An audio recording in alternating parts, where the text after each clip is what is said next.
여러분 반갑습니다. 네. 오늘은 이어서 이제 122페이지 재산관계와 관련된 법 여기서부터 할 거니까 또 잘 들어주세요.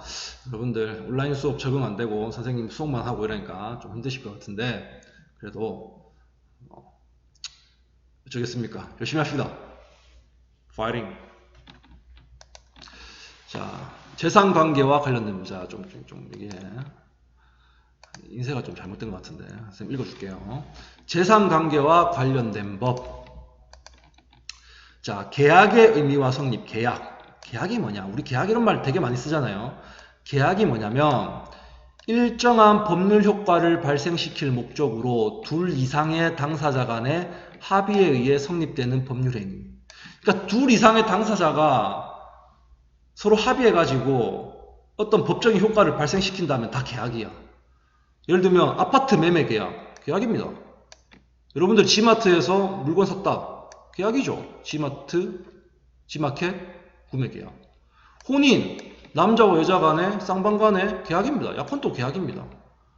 그러니까 이제 계약 파기 시에 손해배상 해야 되는 거죠. 위자료 물려줘야 되는 거지. 선생님 약혼했는데도 위자료 줘야 돼요? 약혼도 여러분들 민법에 나와 있기 때문에 약혼도 계약이거든요.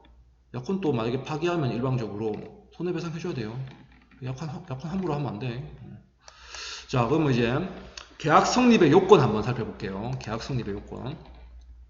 자, 이런 요건들이 필요한데 첫 번째, 둘 이상의 계약 당사자 간의 자유로운 의사표시의 합치가 있어야 된다.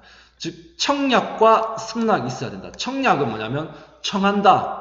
이 물건 얼마에 사세요? 승낙. 네, 알겠어요. 이 물건 그 가격에 살게요. 이런 청약과 승낙이 일치하면 이제 자유로운 의사표시의 합치가 이루어졌기 때문에 계약이 성립할 수 있습니다.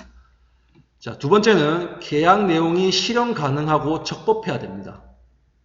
여러분들이 이제 결혼하기 전에 남자가 프로포즈 하겠죠? 난 너를 위해서라면 저 하늘의 별이라도 따줄 수 있어. 이거 여러분들 결혼하고 나서 남편한테 왜 별 따로 안 가요? 손해배상 청구합니다. 돼요 안 돼요? 안 됩니다. 왜? 애초에 실현 불가능한 계약이었지. 그래서 이거는 성립이 안 돼요. 자, 세 번째, 계약 내용이 선량한 풍속, 기타 사회질서 위반하면 안 된다. 이거 민법 제103조에 나오는데 선량한 풍속이나 기타 사회질서를 위반하면 안 돼요. 선량한 풍속, 기타 사회질서를 위반하는 계약은 애초에 무효입니다. 그래서 장기매매 계약, 뭐 노예 계약 이런 거는 선량합니까? 사실서에 맞습니까? 안 되죠. 이게 애초에 무효야. 그래서 여러분들 만약에 어떤 조폭이랑 뭐 돈 빌린 대가로 콩팥 떼주기로 했다. 돈 못 갚았다. 콩팥 떼줄 이유 있나 없나? 안 떼줘도 돼요. 예, 안 떼줘도 돼. 왜? 애초에 무효인 계약이야. 지금 여러분 몇 명 살렸어요. 자, 그 다음에 구두 계약도 계약이다. 구두 사고 파는 계약이 아니고 말로 한 계약도 계약이다. 선생님 그러면 말라고 계약 썼어요. 확실히 하기 위해서 계약서를 작성하는 거지 구두 계약도 계약입니다. 네, 구두 계약도 계약이에요. 그래서 여러분들 말 조심해야 돼. 자, 그 다음에 계약 당사자가 의사능력이 있어야 됩니다. 의사능력이. 의사 판단 능력이 있어야 돼. 예를 들면 선생님이 소주 8병 마셔가지고 완전 인사불성이 돼가지고 부동산 들어갔는데 우리 집 아파트 3억 원짜리를 3만 원에 팔았다. 효력 있습니까? 없습니다. 왜? 내가 의사능력이 없기 때문입니다. 아무튼 이런 조건이 성립되어야 계약이 된다는 거 여러분들 기억하시기 바라겠습니다. 자, 그 다음 내려갈게요. 자, 그 다음에 권리능력, 의사능력, 행위능력 이 민법상 능력들이 나오는데요. 이것도 되게 중요하거든요. 네, 이것도 여러분들 중요하니까 잘 들으세요. 권리능력, 의사능력, 행위능력입니다. 자, 먼저 1. 권리능력부터 해볼게요. 권리능력은 권리와 의무의 주체가 될 수 있는 능력을 얘기합니다. 그래서 이 권리능력을 가지고 있는 주체는 우리 민법에서 두 개인데요. 하나는 뭐냐면 자연인. 자연인은 여러분들이 알고 있는 그 자연인은 아닙니다. 그 KBS에서 하는 거. 살아있는 사람을 자연인이라고 합니다. 살아있는 사람. 살아있는 사람은 권리 능력이 있습니다. 선생님 권리 능력 있습니까? 네, 살아있죠. 권리 능력 있습니다. 여러분들 권리 능력 있습니까? 살아있죠? 권리 능력 있습니다. 자, 돌아가신 이순신 장군님 권리 능력 없습니다. 자, 선생님 집에 있는 3살짜리 동글이 권리 능력 있습니다. 살아있기 때문에. 자, 그 다음에 사람은 비록 아니지만 법적으로 권리 능력을 부여받은 단체가 있거든요. 그걸 법인이라고 합니다. 여러분들 뭐 사단법인, 재단법인 그런 거 들어봤죠? 이런 법인에게도 권리 능력을 부여할 수 있습니다. 자, 그럼 먼저 자연인부터 볼게요. 자연인은 살아있는 사람, 즉 출생부터 사망까지에 이르는 시기의 사람을 얘기하는데요. 선생님, 출생이면 태어난 거고 사망이면 죽은 거지. 뭐 이거 또 공부해요. 출생의 시점이 또 되게 중요해요. 법에. 법이 이름이 또 되게 꼼꼼해요. 되게. 볼게요. 자, 우리 엄마가 태아를 잉태하는 걸 수태라고 하죠. 이때는 엄마 뱃속에 있는 거야. 수태. 그러다가 이제 애가 나올 때쯤 되면은 엄마가 진통을 하겠지. 와! 하겠지. 그러다가 머리부터 나옵니다. 다리부터 나오면 위험해. 일부 노출. 좀 용어가 이상한데. 머리부터 나왔잖아. 엄마한테서 완전히 노출된 게 아니잖아. 그래서 일부 노출. 엄마 몸 밖으로 완전히 분리되면 전부 노출. 그러다가 이제 탯줄 끊고 간호사가 엉덩이 팍 때리면 스스로 호흡을 합니다. 팍 하면서 앙 옵니다. 이때 독립호흡. 그럼 언제부터 사람으로 볼 거냐? 자, 답은 법마다 다릅니다. 지금 우리가 공부하고 있는 민법에서는 전부 노출. 즉 완전히 엄마 몸 밖으로 분리됐을 때부터 사람으로 봅니다. 그러니까 이때부터 사람이고요.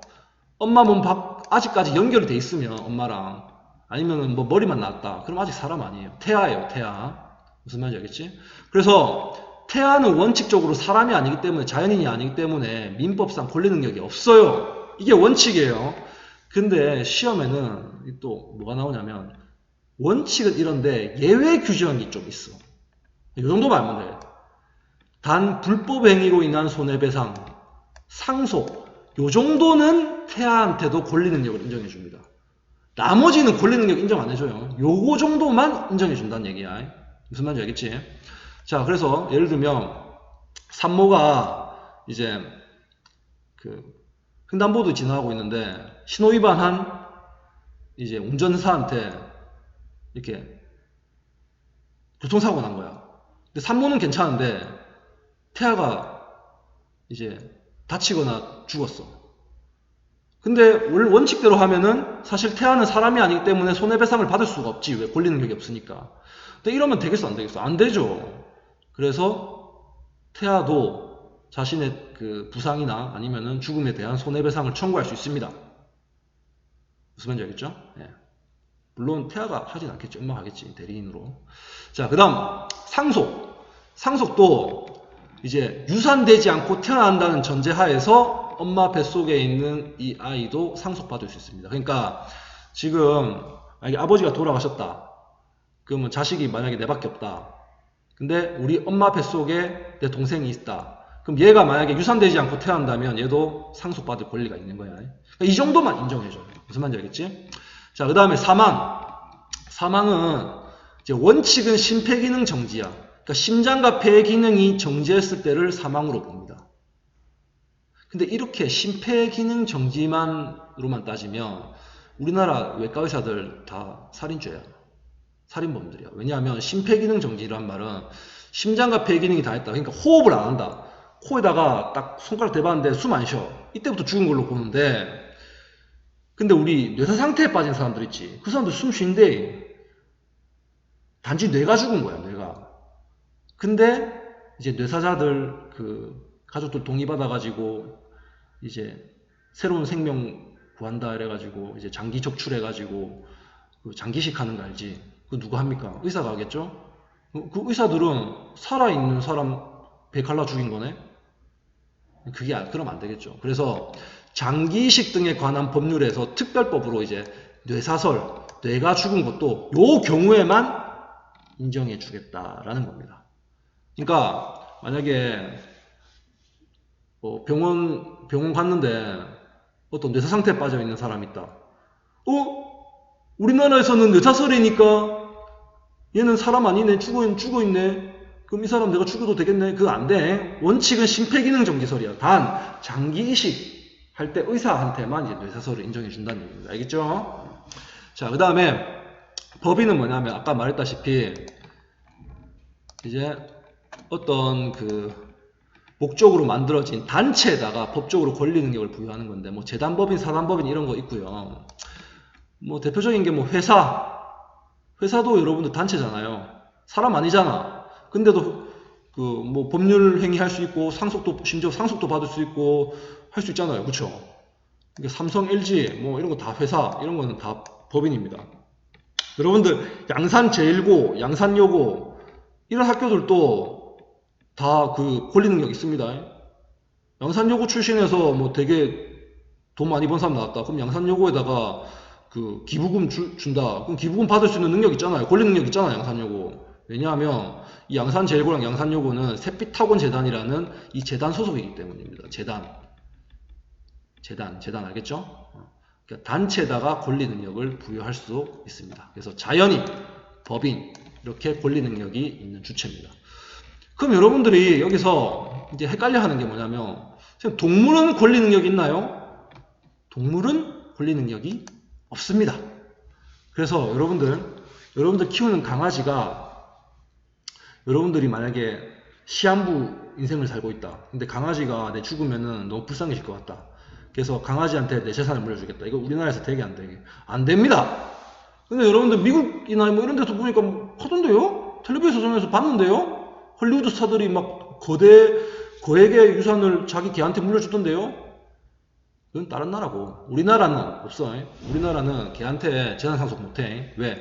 자연인이 아니기 때문이죠. 물론 뭐 다른 방법도 있을 겁니다.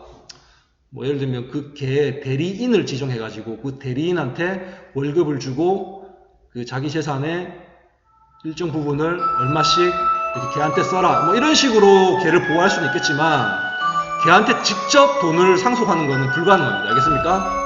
네. 자,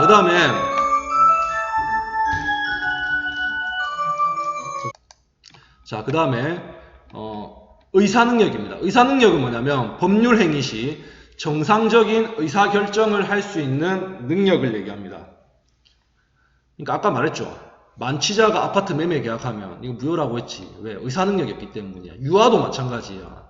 이제 막 태어난 애한테 그 의사능력 인정하면 안 되겠죠. 정신 이상자도 마찬가지입니다. 그래서 유아 만취자 정신 이상자의 아파트 매매 계약은 무효입니다. 자, 마지막으로 행위능력. 자, 행위능력은 뭐냐면 이거 여러분들 정의를 좀 외워야 돼요. 단독이 무슨 말이야? 혼자지, 혼자. 혼자서 유효한 법률 행위를 할 수 있는 능력을 얘기합니다. 우리 민법에서는 행위 능력이 없는 사람들을 유형화해가지고 제한 능력자 제도를 실시하고 있습니다. 그러니까 행위 능력이 제한된단 말이야. 대표적인 사람이 뭐 이런 사람들이 있는데 그 중에서 여러분들도 해당되죠. 미성년자. 만 19세 미만의 민법상 미성년자는 권리 능력이 있어. 의사 능력도 있을 거야. 행위 능력이 없어. 행위 능력은 뭐냐면 혼자서도 유효한 법률 행위를 할 수 있는 능력이야. 여러분들은 혼자서 유효한 법률 행위를 할 수 없어. 그래서 여러분들은 행위 능력이 없어요. 미성년자. 무슨 말인지 알겠지?